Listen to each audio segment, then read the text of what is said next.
Good morning. I would like to welcome you to this Green Deal panel discussion, a panel discussion taking place within the conference, the TIME conference, organized by Keygate, PIIT, Leviathan, and other Polish organizations. And I'm very happy to moderate this panel discussion. I'm Oliver Blank from ZVEI. In ZVEI, I'm responsible for European and for China affairs. I'm also looking into the international work of the organization for the German electro industry. And we will today discuss the European Green Deal. The Green Deal is the mother of all projects of the current European Commission, and it is a project aiming at 2050, climate neutrality, CO2 neutrality. We have a target for 2030 already over here, which is 55% reduction of CO2 emissions here in Europe, and all forces have to be bound in Europe to achieve the goal of the Green Deal. I would like to discuss this today with a number of renowned experts we have from industry, from all over Europe, and I would like to introduce you my fellow panelists for this discussion today.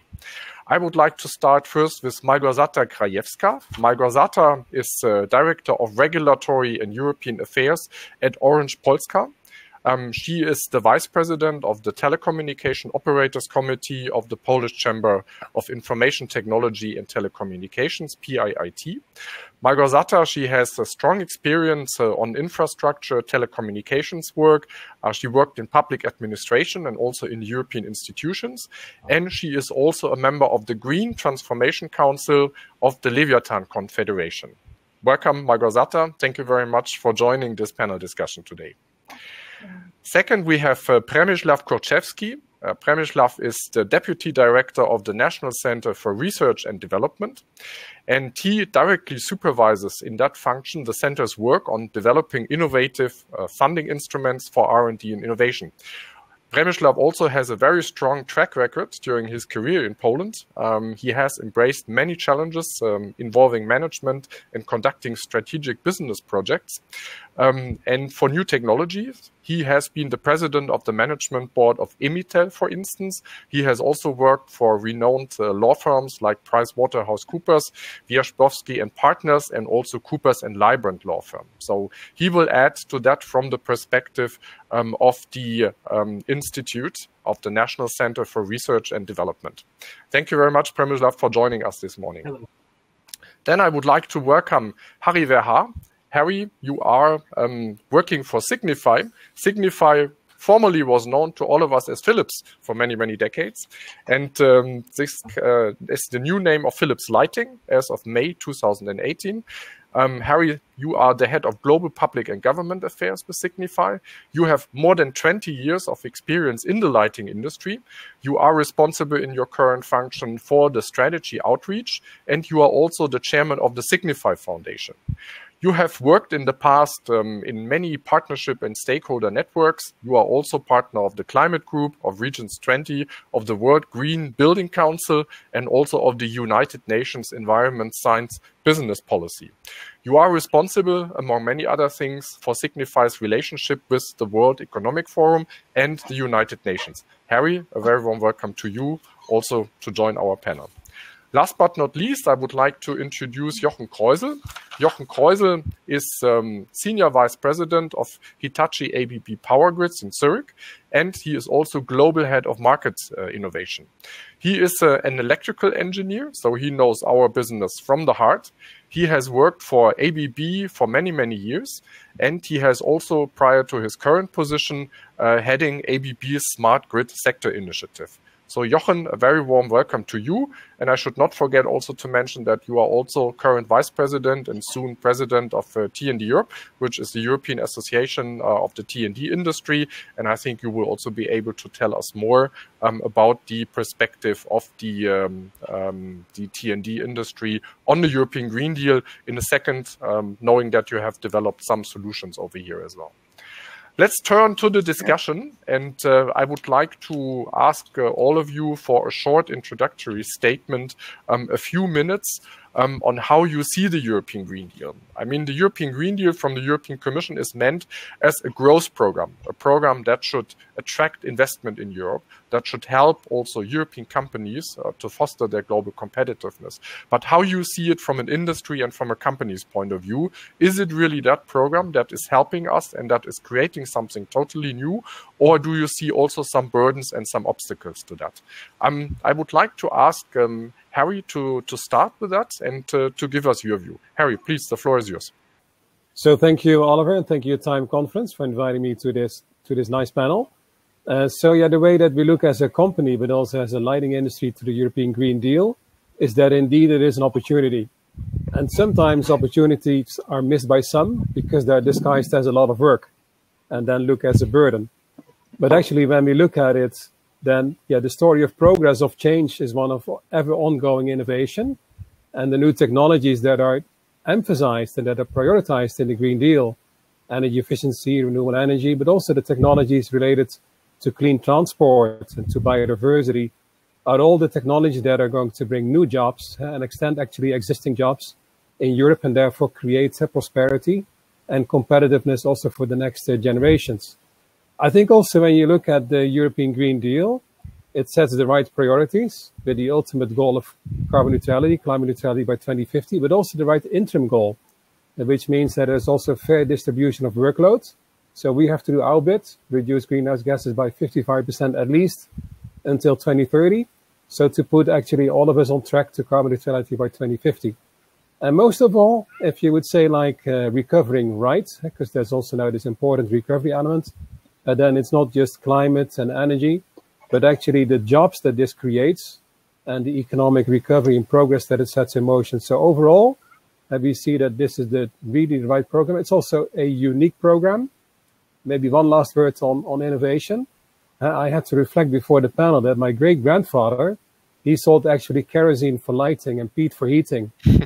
When I was a young boy, I was shoveling coal in the shack to heat our home. My uncle, who passed away 20 years ago, he built incandescent light bulb factories. And today, also in our field, in our sector, we are, let's say, in connected and digital technologies. So let's not shy away from change. That change is what is included in the Green Deal and what we need for our future. Thank you. Harry, thank you for your statement. Let me quickly dig into 2 points to get, let's say, some further insight also from you, from the lighting industry. The European Commission has introduced an initiative in October 2020 on the EU renovation wave. So this aims at buildings. And I think the lighting industry, I mean, is a very strong sector associated to everything that we do to make buildings more digital, more, let's say, more green, more energy efficient as well. How do you see the EU renovation wave? And is that actually triggering some project ideas as well that you have from the lighting industry? I heard about projects also in some European countries, renovation of complete lighting also in cities, for instance, which would be more than buildings. Can you give us some concrete examples from what you in Signify or what the lighting industry in general does and proposes for the moment to the respective countries, but also to the European Commission? Yes, so thank you. So first of all, the renovation wave is really important because it's essentially about mitigation, about reducing carbon emissions from what we do today. And it's not just buildings, but better said, the built environment. So in our case, then also the street lighting surrounding buildings, being part of the glue that makes buildings into a community, be it a village, a municipality, or a city. And when you then look at lighting, so interestingly, first of all, energy efficiency needs to do between 1/2 and 2/3 of bringing us to the greenhouse gas emission goal, simply because we waste so much energy. Even if you look at that perspective, depending a little bit on fossil fuel prices, in Europe we import for €1 billion in fossil fuel per day. So all of that can be improved and can then be spent on other things that are important. But looking at renovation, so this is not a new discussion on renovation, but we really need to more than double renovation rates to 3% per year, which means for part that this needs to be cast in the climate law as something that we're now not going to walk away for, but also for which enablers need to be created because it's not going to happen by itself. But if you then look at lighting, the whole electricity network and the lighting in our homes, in our corporate offices, in public offices, and in cities is initially was that built on lighting, because lighting was the first service that people got through electricity. And that also means that now that lighting is becoming digital, and we call it connected LED, that this can not only reduce energy consumption up to 80% at times. Europe-wide, this would mean 40 billion euro potential savings, but it also then helps creating the backbone of the IoT. So in essence, then we will be progressing in different ways. So both saving a lot of money on energy bill, creating a backbone on the IoT, but even more importantly, we see a lot of social benefits. So buildings that have better lighting, yet people are more productive without having to work more hours. And we see benefits also, let's say, in the ambience at home. But we also have examples of digital street lighting, which was researched by the World Council on City Data in Toronto, where they see that nighttime traffic accidents are reduced by 30%. Street crime, so burglary and assaults, are reduced by 21%. You could simply say, when there's better lighting, people make less mistakes and they're less naughty, so less traffic accidents and less crime. And I think probably many areas we see similar things. So, of course, we talk carbon reduction, climate, economic recovery, but in the end, it are the people aspects that make count even much more overwhelmingly in favor of us jointly investing in the Green Deal. Thank you, Harry. This is, I think, very interesting also because it helps to achieve also the smart cities context that we have or we are discussing already for many, many years. And here to bring the different sectors, the different projects, I think, together now is very helpful. And I think the second learning that we have also from the COVID-19 crisis is that more and more people are working at home, in home offices.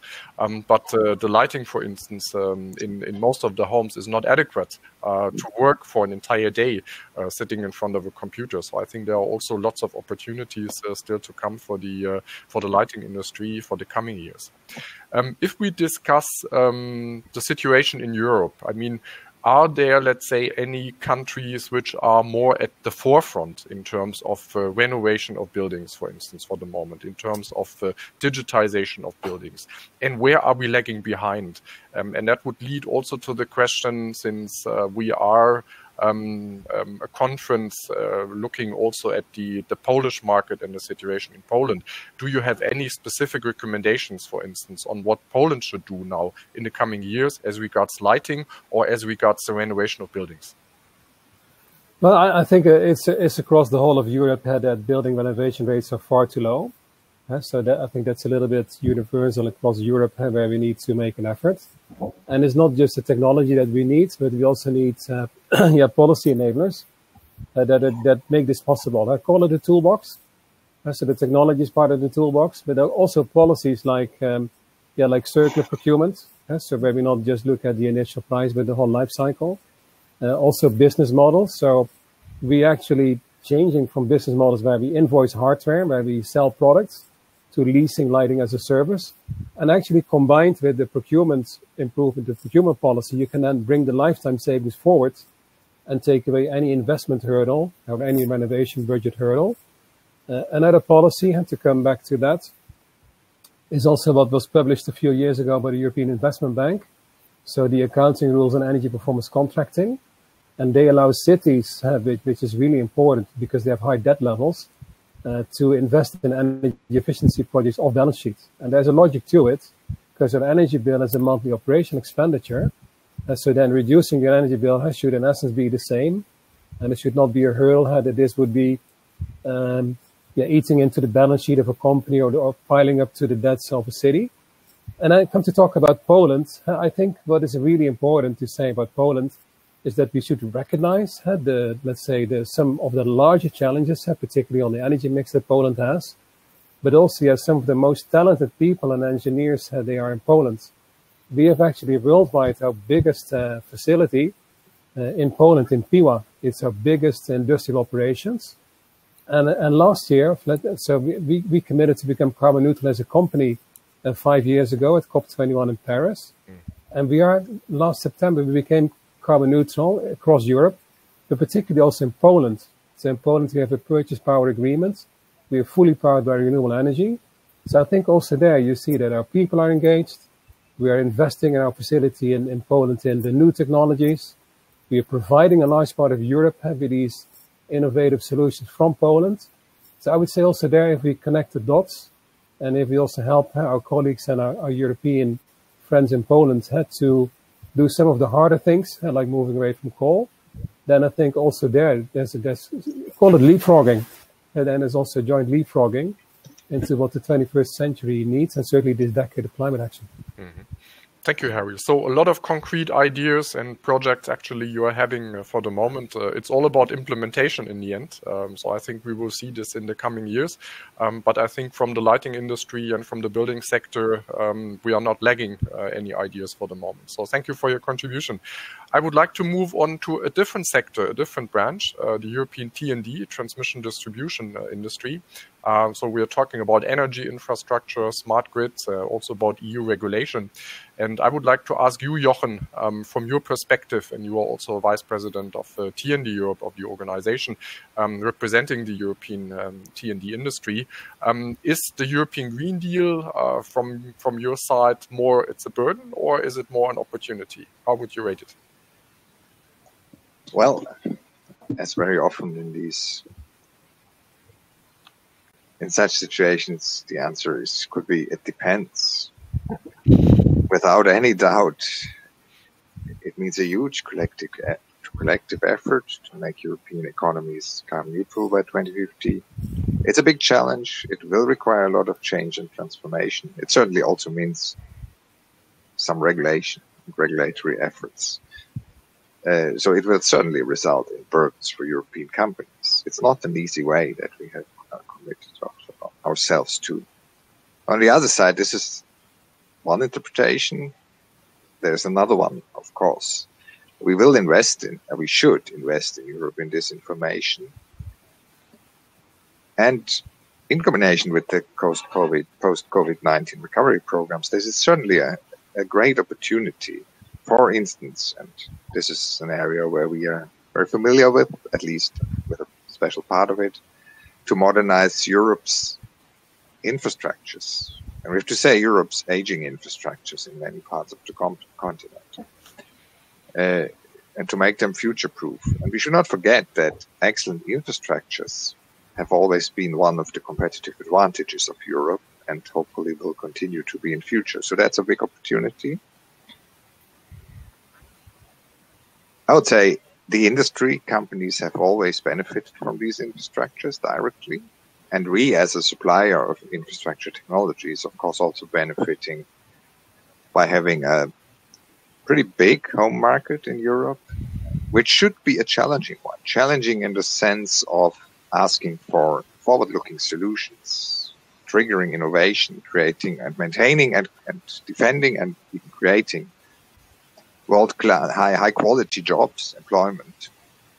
And just a word on our industry, the T&D manufacturers, something, it's I guess, an industry which is not that well known. You may say it's a niche, suppliers for electrical networks.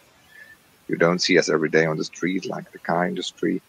But it's one of the few industries where all of the leading technology centers, engineering centers, home bases are still available in Europe. There are not so many examples where this is exclusively the case. In our case, it is, and there's a reason for that. The reason is that historically, Europe was focusing on high-quality infrastructures, was challenging its industries, and I would say we have delivered. So it's a big opportunity from that point of view, and we also expect, as other regions have also committed to becoming carbon neutral, this is also an opportunity to position Europe in a leading position. Europe has started early with this.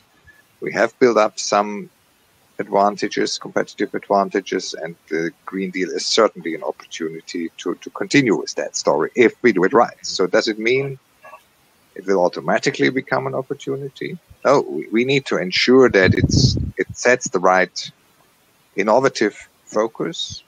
And of course, we also have to make sure that it ensures a level playing field for the European industries in competition with other regions. So it's some homework to be done.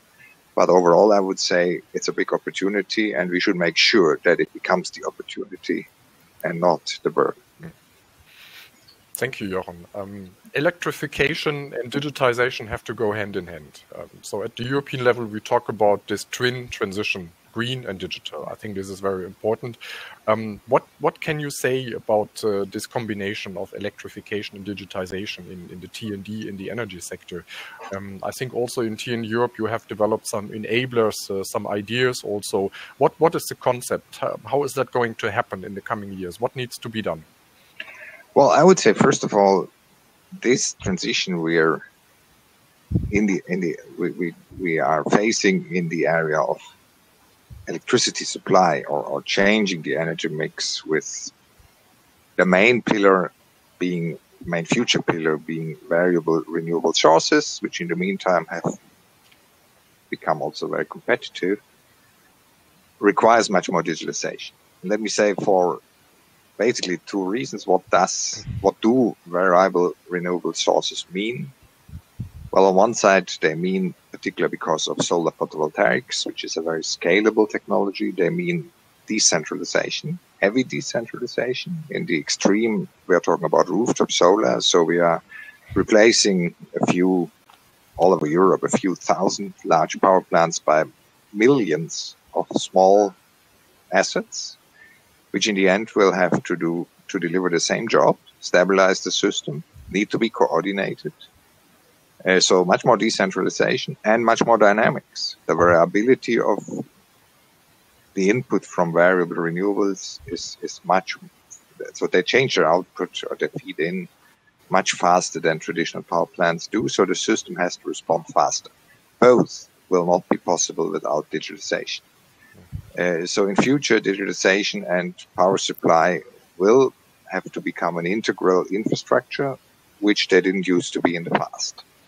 We see already good examples for that. So for instance, if you look at, let me talk a little bit about the country I'm living in, Germany, where we have a so-called virtual power plant, an aggregator for distributed generation, providing the very fast frequency response services built on distributed generation. And this is, you might say, a pure IT business, and has helped us to even reduce the cost of balancing the system despite adding large amounts of variable renewables, which at first view is counterintuitive.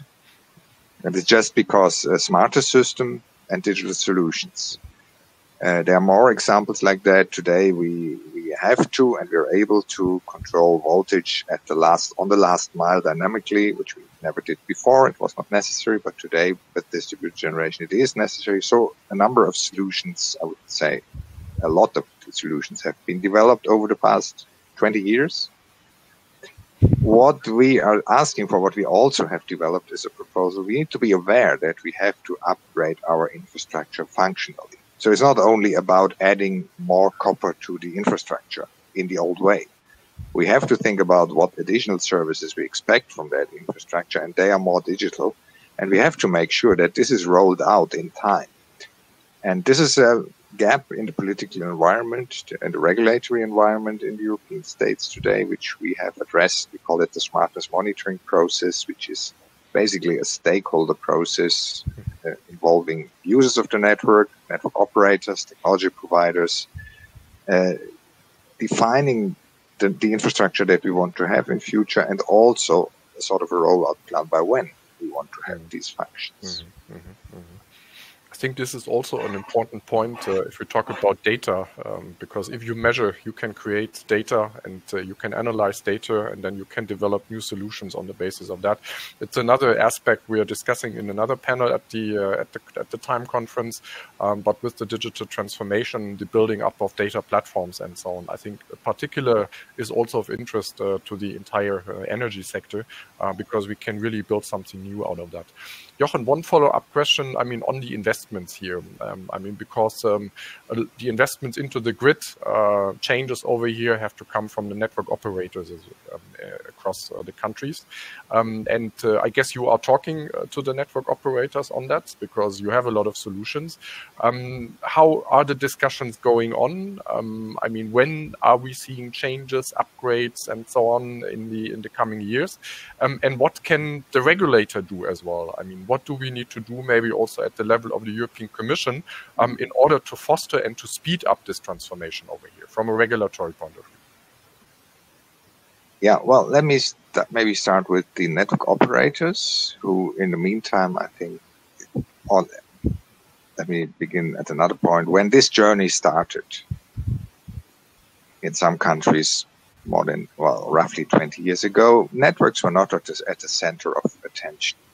People somehow thought, well, there were even people expecting that distributed generation would reduce the need of networks. And it took some time until first, I would say, the closer communities, network operators, technology providers, the experts in this area understood that networks are an integral part and need to be enforced, upgraded, and also functionally developed further. I would say in the meantime, we have that consensus. So the network operators know what has to be done. And you would say also asking for the funding. You said the network has to come from the network operators. The funding has to come from the network operators. Well, in the end, it has to come from the electricity consumers. And there the problem begins, because the political environment, the policymakers are not that happy that after having spent a lot of subsidies in renewables, they now have to explain that we also need additional funding for the networks. And because there's also this very, very important need to keep electricity affordable. And then there's also the element of just transition in the Green Deal for very good reasons. So what we have to say here is the most efficient way to invest in this system is to do it consistently. So it doesn't help to focus only on one sector, as we did in the first 15 years, only on the generation sector, and miss to adjust the rest of the system accordingly, which, by the way, is orders of magnitude less of investment. So networks, they require money, but not at all that as much as the generation sector needed. So we have to do that consistently. Otherwise, we will result in inefficient investments in the focus sectors. And to make that a little bit more clear, if we have billions of euros of cost for redispatch in Germany today, this is clearly inefficient investments. We did not upgrade the networks accordingly to the generation sector. So we have to do that more consistently. Then it will become overall more efficient. And that has to be understood. And that has also to be reflected in the regulatory environment. And there is still homework to be done. We should not forget the regulatory frameworks that we are used to, that are particularly defining the business of the network operators, has been developed under the assumption that we have an established industry which only needs to be operated efficiently. And that was in the 90s when the concept of unbundled markets was invented and introduced all over Europe. But that doesn't describe today's reality anymore. We do not have an established system. We have a system in deep transformation. And this transformation needs to be guided and shaped, and that requires other regulatory mechanisms than we were used to. And as I said, we have made this proposal from our industry, which finds good resonance. We have even some member states who are implementing it in the meantime. So I would like to refer to Sweden as a good example, introducing such a stakeholder process where all the societal groups that are affected by the networks together discuss what needs to be done, and then together with the regulator, under the guidance of the regulator, decide what to do next and how to develop this system further. And we strongly believe that this is the right approach, simply because no one has ever built such a power system. So not one single expert group, interest group, name it, has the knowledge to describe how this will work. This is a learning journey, which, by the way, has been very successful so far. We didn't have any real issues with reliability of supply in Europe, although we are at shares of variable generation, which no one of the experts had ever expected 10, 15 years ago. So it is a successful story so far, technically at least. But we have never built such a system, and we have to find out together. And we will also have to correct things on this journey, and better to do that in a joint approach. I understand we are on the right way, but I mean, looking at the still fragmented market that we have in Europe, because the energy market traditionally was more a national market there, and now we have to really this in an EU 27 at least for the moment. I think this is the main challenge over here also for the coming years. But I'm with you. Maybe I can add one thing there, because that's really one thing where our world is also changing. It's not directly linked to the Green Deal, or maybe it is because it is about this transformation. We had these nationally cooperating power systems. And this was very successful. There is no other region in the world where we have such a big interconnected power system of national states cooperating so long and so successful. So this is a very unique situation in Europe. But with the renewables, with concentration of generation in some hotspots like the North Sea or the Baltic Sea or the southern coast of the continent, if the sun is shining heavily, we have to develop a more European view on this, a more integrated view. This will become a European system instead of a mutually cooperating system of European states. It sounds like a little bit, it's not a big step considering the technical infrastructure that we have already, but it is an important step. Jochen, thank you. Very interesting. Yeah. Let's move to a different sector, to the underlying technology that we need in Europe to make the Green Deal and the twin digital and green transition happening. This is communications, telecommunications, 5G infrastructure. Małgorzata, question to you to introduce. How do you see from your industry's perspective the European Green Deal? Do you see it more as a burden that is coming with additional regulation and things to be done? Or is it also a huge opportunity? Please. Okay, thank you, Olivier, for this question. First of all, I would say the Green Deal is a must. You know, we are really facing the climate emergency. So it is a must. And I think it's high time to acknowledge it, and it's high time to put a concrete plan what we should do about it. It was very interesting to listen to Jochen and Harry about digital going throughout what they were describing.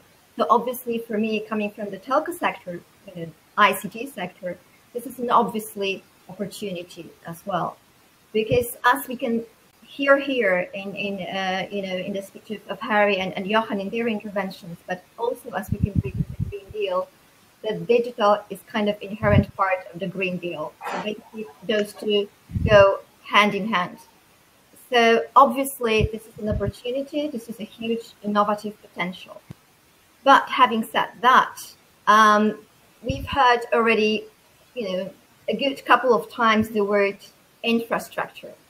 And infrastructure is the basis of the whole digital world. Sometimes, it is so easy to forget. And, throughout the pandemic year, I don't know how many times we're talking about we are online, about digital, about remote work, and so on and so forth. And this is, in an amazing way, kind of addresses the discussion we had in the telco sector, whether we are a dumb pipe, a smart pipe, and finally it is confirmed that we are the live pipe. So, and the live pipe of the whole digital transformation, there is an infrastructure standing behind it, even though, we sometimes see it as something, non-existent, transparent, but infrastructure is there. And the reason why I am stressing this so much is that the infrastructure is a huge challenge, investment challenge, obviously, but it's also a huge challenge in terms of how the regulators and policymakers are looking at that. And as you know, in Poland and, just in many countries, but in Poland, we are still awaiting for the spectrum that would allow us to develop 5G. We had an attempt last year, but eventually, due to the changes in law, this never happened. Even though the auction was announced, eventually it was cancelled. And right now we are looking forward to the new auction announcement. And without infrastructure, meaning the fixed infrastructure, the fibers, and the 5G, we are not really able to squeeze this potential to the maximum as we should. And in terms of 5G and you know, infrastructure overall, I was really happy, you know, listening to Harry talking about the smart lighting and, you know, to Jochen talking about the transformation, digital transformation in energy. This is exactly what we do. This is exactly what the digital has to contribute to the whole green transformation. We are providing as a sector different, you know, smart IoT solutions. So what you were, Harry, talking about, you know, smart lighting, we can also talk about, you know, mention the smart watering system, you know, to make sure that we are use these resources much more reasonable way, that we can get rid of a huge inefficiency and loss of water, a loss of energy, and so on and so forth. So when we talk about the Green Deal, and as I said, apart from the fact that we look at this as an absolute must, we are happy that it's actually stated explicitly that green and digital are coupled together. They don't go as two separate, you know, way of thinking. And why is that important to say so? Even though I think, you know, among us, this kind of interrelation is quite obvious. But when we look at the, you know, policy design, when we look at regulations, it is not so obvious anymore. So that's why, you know, I'm really, and as an industry, we're really happy to see this being said explicitly. And in terms of how this will play out in the end, of course, the implementation is the key. As always, you know, you can have a great plan, but, you know, if you fail to implement it, it just remains a plan. So it's a great, you know, systemic start. And what we are observing right now, and we will be observing in the coming months and years, how this will be translated also in national policies. And, you know, to give you an example of infrastructure example, we are saying that digital is an enabler of green. And I think at the declarative level, everybody agrees. But when you come to, you know, very concrete example of switching from the old infrastructure to the new one, it's not so obvious anymore. You know, to give you an example from my sector, we are trying to proceed with the copper switch off. And again, at the philosophical level, everybody agrees that this should, you know, happen. But at the very concrete regulatory level, it's not always the case. So I think what is really a tremendous challenge for all of us, for the sectors, for policymakers and regulators, is just to see these two things as, you know, intertwined and reflected in the regulations, in the legislation that is adopted, because otherwise we really will be stuck to, you know, this declarative level rather than, you know, properly implemented or properly boosted interrelation between these two factors. And as an industry, we welcome the Green Deal overall. And a year ago, the operators gathered in GSMA, so the mobile operators committed to achieve carbon neutrality by 2050. And I'm very proud to say that we in Orange, our declaration goes to 2040. So we want to be carbon neutral, climate neutral by this time. And obviously, it's a huge challenge in terms of, you know, how you manage energy, because as a network industry, you know, energy consumption and ensuring network efficiency is one of the major challenges. Especially like in a country like Poland, that, you know, 70–80% of our energy still comes from coal. You really be much more cautious than probably in any other geography to make sure that you actually shift towards the green energy, even though the context is still quite coalish, if I may say so. So this would be one of the major challenges. But again, we set a very, very concrete targets, you know, KPIs, how we want to proceed. And I think this is something that that we need across Europe. We already made a reference that the climate policy legislation is currently being discussed in the parliament. And obviously the shifts in dates may be challenging for many industries. But what we believe in Orange, for example, is that, you know, you need to stick to ambitious KPIs in terms of how much green energy is your energy mix, when you concretely plan to be carbon neutral, and so on and so forth. So we need to be really precise in setting these targets, not to end up with the, nicely said and agreed declarations. Thank you, Małgorzata. I think it's very interesting, in particular, the situation in Poland with the heavy dependence on the coal industry so far. I think it's a tremendous transformation of everything that has to take place over here in the coming years, and this is only possible, I mean, also with the help of digital technologies, to make sure that also energy supply and everything is uptaken also for the future there. And I think a lot of work has to be done here. Let me dig into 2 points that you made here. The first one is you mentioned the need of having the spectrum. I mean, obviously, for creating the infrastructure services and on that. And it's a discussion that we are having in many European countries, I mean, for the moment. And also spectrum allocation, auctions, and so on have been handled in different ways in different member states. And so you have different levels also here in industry, also for the electro industry, for instance. We have worked on so-called 5G campus networks for the companies so that they can manage that already within the territory of their company, knowing that it will take much longer to create an overall 5G infrastructure. But 2 questions on that. The first one is, are you aware, let's say, some best practice that we have on the 5G also across Europe that would help to speed up the digitization and also then the greening of the economy here? And how do you see the discussion?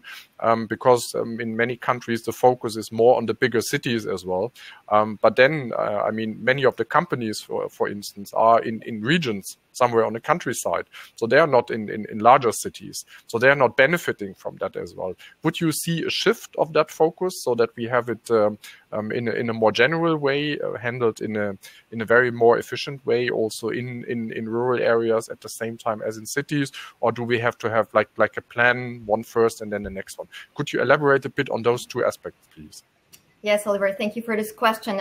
It's really touches to the, I'll say, burning issues of the discussions. So as I said, we are really impatiently waiting for this new auction, and we hope it will happen soon, and we hope it will be legally secure and stable, because in this unstable times, what we really need is a regulatory and legal security, and I think this refers to all businesses. So the spectrum is a prerequisite to go and develop the network. So we need to get this first to progress. Even though last year Orange and other mobile operators in the country started to develop the preliminary 5G used on digital spectrum sharing on different frequencies that are currently available, but still this is not fully fledged 5G.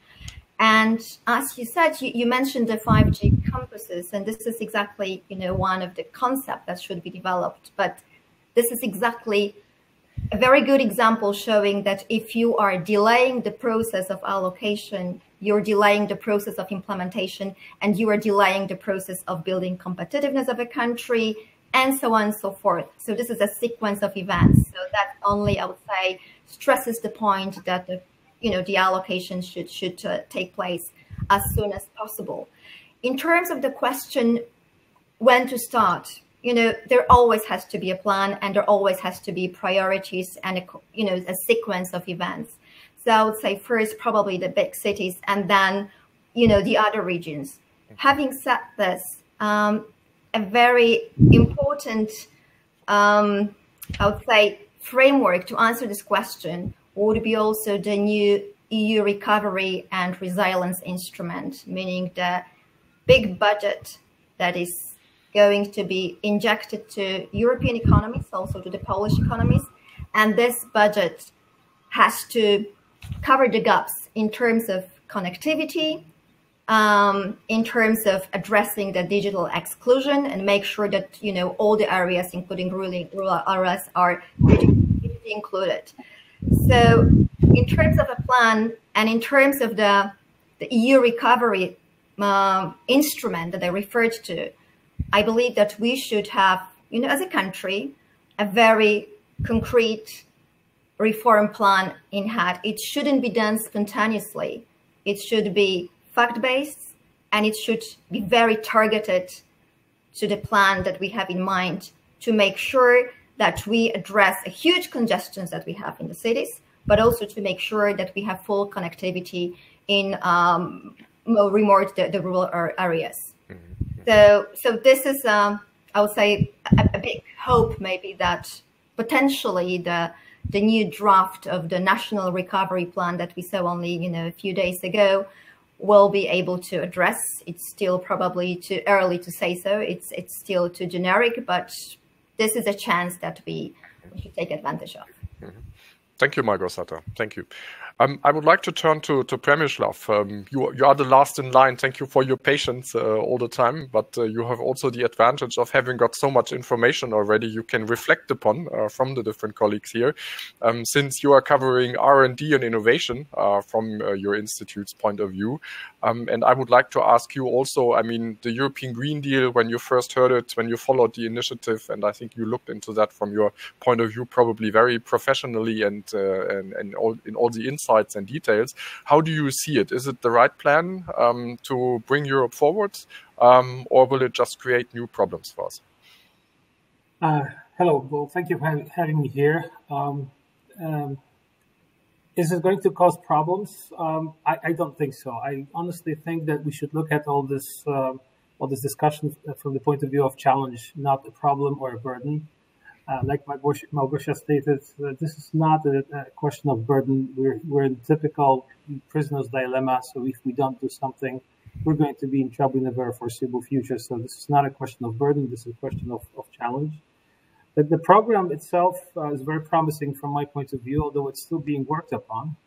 Yet what is very promising from this point of view is the kind of a new approach which is taking place in comparison to what was done in the past. I joined NCBR about a year ago, and from what I can tell is that past programs were, generally speaking, testing the innovation background or fields of businesses in a very kind of free way, so that innovators could bring their own concepts and ideas and develop them and then commercialize them as they saw fit for them. Now we are facing a very concrete challenge. So the Horizon Europe is actually addressing a certain particular problem. And the fact that this is going to be managed in Europe has advantages and, of course, disadvantages. Advantages that it's going to address a burning issue. So all of those issues related to bioeconomy and all of that stuff related to water, food, efficiencies related to resources that we have fewer and fewer now in Europe, they're going to be consistently and systematically addressed.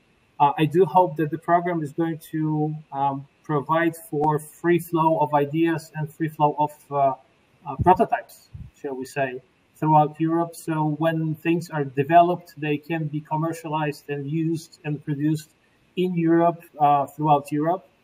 So I see this as a great opportunity for Poland, definitely, because we have our successes in this area. There will be challenges, of course, because being from the commercial world, the public sector has its disadvantages, being that there has to be certain control over how the resources, financial resources are spent, as it always needs to be done when such great amounts of money are being applied. Nevertheless, I do see this as a great opportunity, also from the commercial point of view. And this is, again, a commercial opportunity because we are in a prisoner's dilemma again in this situation. If Europe doesn't find its edge in this, broadly speaking, Green Deal technologies, someone else will. And we either will be in a game for these technologies, which will be actually managing and be the base of development of the human civilization over the next 20 or 30 years, or we will be just the buyers of technology. So this is always the question of whether or not you build your wealth through being active and to work, or you just are passive and hope that something will drop your way. So there's absolutely no question about it. This is an opportunity. This is actually a must-have for Europe if we want to maintain, shall we say, our civilization standpoint in the world in the future. Countries such as China or US will not wait and see if we wake up and catch up. We're actually will be perfect markets for their sales. Maybe we can actually turn this in our advantage, and maybe we can sell products to them. So from my point of view, this is a great opportunity. There is no burden, only challenges. And from the point of view of the institution which I'm representing today, we have started preparing ourselves for Horizon Europe. We have in the past had projects which were related to green technologies. Now we're focusing on green technologies.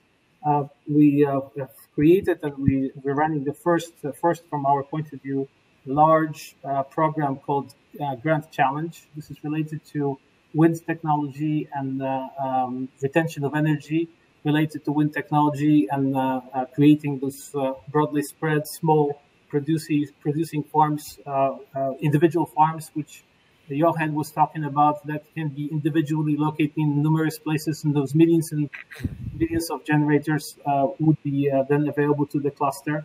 We're working also on artificial intelligence, which is going to have to be implemented to manage such complex system. Whether or not this is going to be in the small clusters or large clusters, this is definitely a lot more complex way of managing energy systems. We're also running projects. We started running projects related to simple things like efficient construction, innovating biogas plants, or water treatments, which could help on the local level close the circle of water. So the water is not being lost, it's being recycled, being reused, if not for human consumption, but then for whatever consumption that agricultural farms may need, so the water is not being lost. We have several projects like this in pipeline as it is today, and those are, of course, based on European funds. But I do think that from the perspective of Horizon Europe, this is going to be greatly increased, and I do hope that Poland, like other countries, will have an opportunity in this, in being a pioneer, maybe not a pioneer, but one of the players in this new industry, which again will be one of the key industries in the future. Thank you, Przemysław. I think you mentioned two very important points. The first one, I think, is innovation means always deployment. It's not only about R&D, but we really need to bring things also to the market in the end. And I think this was one of the disadvantages that we always had in Europe in a competitive situation over the decades, that we had always good ideas, but we were not really able to build up on these and to bring, let's say, technologies also to market. So I think this is the right way forward. And the other one also to focus on AI, where we need to develop some new technological solutions as well with the help of AI. And here I think also from a regulatory point of view, it's very important that we need to find some regulatory frame for AI applications, but we need to differentiate also as well for what these applications are meant to in the end. I mean, an industrial AI, for instance, I think we probably need to have a different framework by machines communicating with machines than if it's something that really affects, let's say, human beings in their environment. Then maybe you can reflect with a short sentence also on what we need to do on AI, because this is a very interesting point. Well, AI is the type of the topic that can be, it's as broad as the horizon. The thing is that if we want to implement green technologies, which are usually not centralized, we're going to be using the technologies represented by telecom industry. We need to have data which is being provided by this spread type of generation systems into a central system which can actually intelligently manage all of this. Those are billions and billions of pieces of data that has to be dynamically in many ways managed. So from my point of view, artificial intelligence is something which is going to actually enable a lot of technologies that can be developed through Horizon Europe and through projects related to, for example, the EU Recovery Fund, because in fact in Poland we're looking at, our Prime Minister mentioned that the EU Recovery Fund will also be used in some way in terms of a Green Deal. They will actually enable all these technologies to actually start talking to each other. And if this is the part of artificial intelligence that we're focusing on, and of course there is a challenge on whether or not artificial intelligence can be used by bad people in a bad way, but this is something that unfortunately we have to deal with, and the question is whether or not our legislators will catch up. But this is not a question of whether or not we should be working on it or not. We should be working on it because, let's say, our competitors in other parts of the world are working on it, and we simply cannot wait for legislative bodies to catch up. This will happen as the time comes and we start implementing issues. Mm-hmm. So, from my point of view, critical issue AI. And that's basically it. This is a great opportunity for us. Mm-hmm. Mm-hmm. Thank you. Let's turn for the last part of our discussion a bit to the financing and the funding part. And I would like to ask you, Przemysław, first, because we try in Europe to make sure that we pool some of the money in a more strategic direction. And the strategic direction is the European Green Deal, of course. And here, and you have mentioned that, several of you have mentioned that already, we have the EU Recovery and Resilience Facility. Large funds are coming. The money is being given to the member states. But then we truly hope that for some pan-European projects and activities, the money is used, not only in the sense that money is used for already existing projects or ideas, but that we use it in a more forward-looking way into the future. And I think this is one direction. The other one that we see is by the concept of the EU taxonomy, sustainable financing, that we try to direct also private funds more into green projects, green technologies, green solutions over here. I would like to get your views from all of you, but maybe from you, Przemysław, first, on how you see those two developments. First, maybe on the pan-European use of some of the funds here, and then the second one also on the concept of the sustainable finance plans put forward by the European Commission. Przemysław first, and then we go around the table. So shortly, I mean, hopefully the financing will be just readily available and accessible on a very clear basis for those who want to apply for it. NCBR was vested by the Polish government with responsibility of so-called local contact points. We will be helping Polish entrepreneurs and consortiums to apply for funds and participate in those projects, and hopefully prototypes and technologies will be developed. From the point of view of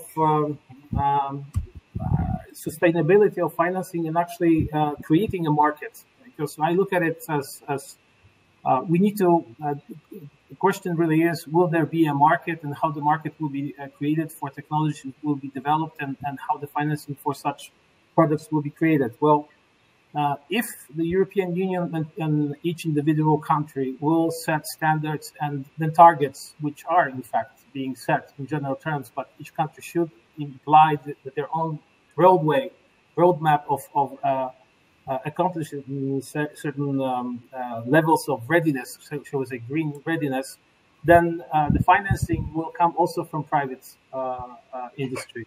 This is working for a private equity firm. I learned that if there is a market, there's money. So if we can create a proper market for technologies, if there will be people who will demand and construct technology, so construct such markets that energy has to be produced in a certain way, that the CO2 has to be reduced in a certain way, the private money will follow. And that's because when there is a market, there's money. So I'm actually very positive in terms of finding private money to follow the public money, because the market is being, in general terms, created by the European Union, I think European Union should stick to certain requirements related to all of the countries, that they should also have such roadmaps and they should stick to them. And I really do think that if such roadmaps are clear and set in stone, there will be participation in private money in development of technologies and implementing those technologies in life. Thank you. Question also, but with the hope for a quick answer from Jochen, Harry, and Małgorzata, also on the financing aspect. Any quick feedback, ideas from your side? In the right way with that concept of having some larger public funds, but also redirecting money from the private sector into the greening? Małgorzata, maybe you want to go first, and then Jochen and Harry. We'll stick to the Polish market, so I will follow up on what Przemek has just said. So the first, maybe the message or the first expectation is, let's not use the money that we are going to have, because it's a major injection. You know, for Poland, it's close to 60 billion euro, which is like almost 24 billion euro in grants. So it's quite a major thing, and this is an opportunity that cannot be used not in the right way. So I believe also that if, you know, as long as there is a market, there is money. But our major concern and hope for this EU recovery and resilience facility, so the national recovery plan, is that it will actually address the very concrete problems, and that the way the money is going to be spent, first of all, is going to be transparent, and second of all, will be serving a very concrete reform point. So this is probably the major kind of concern or hope of an industry. And the second thing, this is something that I referred to before. What is important is a change of our mindset. You know, that this green and digital, it is something that really goes together. So something that we are postulating as an industry for quite a long time. Whenever a new legislation or a new policy or new regulation is being designed and developed, impact assessment should include green and digital. So that, you know, decision makers, the legislators, every time they propose a new law, they should answer the question, does it help us to be greener? Or maybe, does it take us back? Does it, you know, accelerate digitization? Or on contrary, you know, on simple, sometimes examples, when we are trying to get rid of the paper regulations that everything has to be on paper, we really had a huge discussion, you know, on this relatively simple topic. But, you know, as long as everybody agrees that, you know, too much paper is not good, but then when it comes to writing legislation, there is always a different approach. So I would love to see that the legislators would enhance the impact assessments and prove that actually what we are designing in our regulatory environment, it makes us, you know, more greener, and it makes us more digital. So I think that would be the major goal that we have right now, and this is something that I would be happy to see as an accompanying element of the use of the recovery fund in Poland and across Europe. Thank you, Małgorzata. Very quickly, because we are running out of time and I have to watch a bit the time that we have, Jochen and Harry, but from a global company's point of view as well, the concept of sustainable finance the European Commission is working on, is that working out the way they plan it, or do you see any challenges over here coming for us? Well, I would say it's an approach that makes sense, and we will have to see whether it requires adaptation on the way, but we should start that direction. We should try. But I would also like to, well, reiterate what has been said already before. We also need to make sure that all the money we're going to spend, that is future-oriented and not filling gaps in the old world. Thank you. Harry, a quick from you. Yeah, I think for part, we need to see that with the money, we need to make the right choices, and that's where taxonomy and other support programs come in. But also, most of all, we need money to double the speed of our action. We need to double the speed of action in virtually every area. But then also, as Małgorzata and Przemysław alerted to, is that we need it for developing integrated approaches. And as I mentioned, for the speed, so integrated, I mean, is that if we renovate infrastructure, in essence, we free up a lot of electricity that can be allocated to the electrification of transport agenda. But at the same time, it can be used, let's say, to move away from coal. But then again, for renovating of buildings, you need a lot of workforce, which we currently don't have. So you could then also connect that to the agenda of reskilling people, investing part of the Just Transition Fund, because I think also those are people who know how to roll up their sleeves and that are really needed in renovation of infrastructure. And then also on speed, and maybe very briefly, we don't have the luxury to look at the European Green Deal as a menu and just pick and choose what we order by when. This is a race. So this is a race to the future. We see how China, Japan, and also the US are waking up. And if we are too slow, we lose out on the industries and the technologies, where we're actually very well situated with the European education system, let's say, with the whole society that we have. So let's make sure that we see this as a race to the future, and that we put the money there where it's needed to double the speed of action. I think this is almost the final word that you have said now, because this is the direction we want to go. But I want to put one last thing to all of you, but also with a question to a very, very quick recap on that. Imagine we are in the year 2030 now. We have just achieved 55% of CO2 reduction here in Europe. Where is our competitive situation in that year, 2030, to China and to the US? Are we number one? Are we number two? Are we number three? You make a guess. I quote on you in 2030, and we look back then. Małgorzata, you want to go first? It's a tough question. Yes. One of your guts. By 2030, as you said, yes, there is the target of 55%, and there is this ambition of the European Union, the European Commission, to make sure that all our trade partners across the world will also subscribe to it, because otherwise we will be not interested in making any deals with them. So I would like to, finish on a positive note, and probably I would say that I hope that this approach will go with this, so-called spillover effect, and it will actually be our competitive advantage, but not only competitive, but also collaborative advantage and collaborative edge of the European Union. Thank you. Przemysław.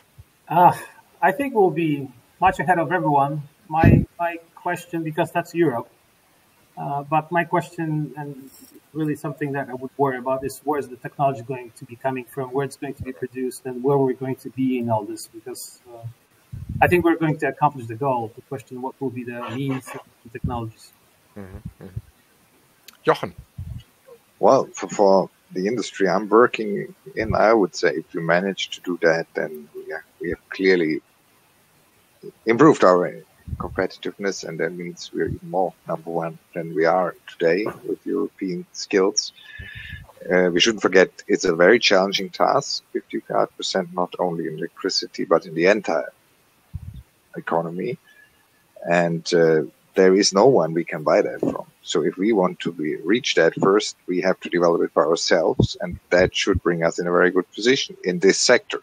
I hope we will also see spillover effects to others. Harry, last to you. Where are we in 2030? Well, I would say, so this is a decisive decade, the decade of climate action, but also this is a marathon. So if we look at 55%, then probably we will still be in that marathon. But we should also see that the climate law says at least. So if we succeed in doing more, then we might be ahead of other regions, because change is also not linear. It may look like a daunting task now, but change is exponential. So we have this experience ourselves. In 2006, we called for the global phase out of incandescent light bulbs, which was like a revolution. It's now sheer logic. But then 2/3 of our sales volume was incandescent light bulbs. And today, 84% is LED. But we also see that this became also an exponential race for our survival and future. And a lot of the legacy companies, they really fell behind, and some are not existing anymore. And we see that in other industries. How fast did Nokia lose their handheld business? BlackBerry is no longer there. Kodak is no longer there. So this is exponential. And we should see that for 2030, it says at least 55%. So let's make sure that we go beyond. We can't predict now if that's possible, but I think on the way we will find ways. And when we unlock European creativity, let's say inventiveness and engagement, because also we see ourselves that this is truly engaging for people. They're proud. They become more, like I mentioned, more creative. So we will discover lots of ways to accelerate, and we need to. Thank you. I think this sounds like a very collaborative approach. We will all together be able to achieve the targets that we have set of the Green Deal. We have ideas. We have a lot of solutions in our industry, as we have seen. We are working on getting the right framework that we need here in Europe, and we will make sure that companies out of Europe will be able to compete internationally and to create new wealth and growth and jobs as well. So the Green Deal, from our point of view, I think that we all agree is a good project, but we have to get it all right, and we have to work together. I would like to thank Małgorzata, gentlemen. Thank you very much for all your contributions. And with that, I'm handing over back to the conference moderator. Thank you.